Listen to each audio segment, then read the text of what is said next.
सुन्दरबजार नगरपालिका भोटेवडा अन्तर्गतको सिमडीबार सहकाले फाँट यहाँबाट देखिएको छ। टाढा पाउँदी पनि देखिएको छ।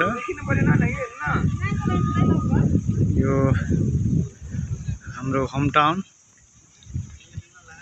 यति रमाइलो मनमोहक देखिएको छ। यो मर्स्याङ्दी नदी देखिएको छ।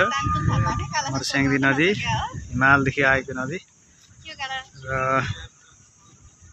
आज सिरसिरे डाँडा जुन बाल्यकालमा हामी गाउँबेसी गरेको बाटो हो। यो बाटोसम्म हामी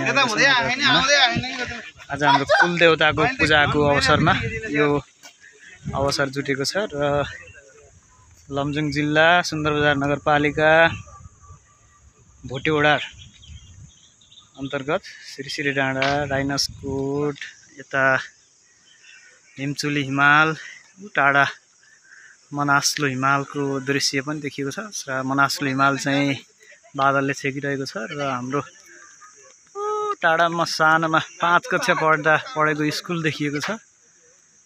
टाढा एकदमै टाढा कालिका शिक्षा मन्दिर प्रावि भन्ने रमाइलो लाग्छ आफ्नो जन्म गाउँ ठाउँ घुम्दा। र